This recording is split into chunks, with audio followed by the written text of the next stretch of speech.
Welcome friends. एक छोटा सा प्रॉब्लम है। इसमें जो है वो हमें स्टीनिंग की थिकनेस कैलकुलेट करनी है। तो देखो, इस प्रॉब्लम में जो है वो अगर आप बुक के फार्मूला से जाओगे ना, तो शायद जो है वो आपका आंसर कुछ अलग आ सकता है।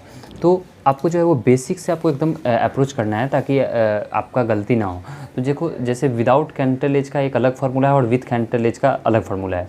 तो कैंटलेज क्या होता है कि अगर ऊपर में आप कुछ भी सपोर्ट दे रहे हो, मीन्स यहाँ पे अगर आप लोड दे रहे हो तो उसको कैंटलेज कहते हैं। तो विदाउट कैंटलेज में जो है वो सेल्फ वेट के थ्रू जो है वो ये सेटलमेंट होता है, और कैंटलेज में हम लोग एक्सेस ऊपर से जो है वो लोड प्रोवाइड करते हैं।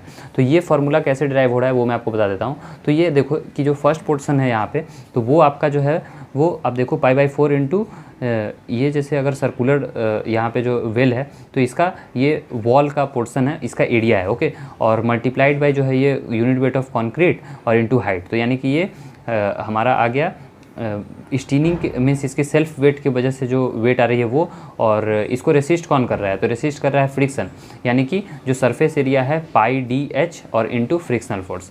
तो बस इसी को आपको सॉल्व कर देना है और आपकी आंसर निकल के आ जाएगी, ओके। सो देखो, इसको अगर आप सॉल्व करोगे तो मैंने यहाँ पे सब कुछ किया है। अब इसमें जो है वो लास्ट में आप यहाँ पे जाके वैल्यूज़ को पुट कर दो, और टी की वैल्यू यानी कि थिकनेस की टी की जो है वो वैल्यू 2 निकल के आ रही है। एक आ रही है 5.52 और दूसरी आ रही है 0.98। तो आप खुद सोचो कि 6.5 मीटर का तो आउटर डाया है, तो क्या हम लोग 5.52 का थिकनेस कैसे प्रोवाइड कर सकते हैं? ये तो मीन्स अनरियलिस्टिक बात हो गई ना। तो इसलिए मैंने इसे काट दिया है और इसे जो है वो 0.98 यानी कि अराउंड जो है वो 980 mm का हमें थिकनेस प्रोवाइड करना होगा। तो यहाँ पे जो थिकनेस होगी वो 1000 mm की होगी। तो आपको ऐसे ही इस प्रॉब्लम को सॉल्व करना है। जो छोटा वाला फार्मूला है आप प्लीज़ उसे यूज़ मत करना, शायद उससे आपकी आंसर कुछ अलग भी आ सकती है।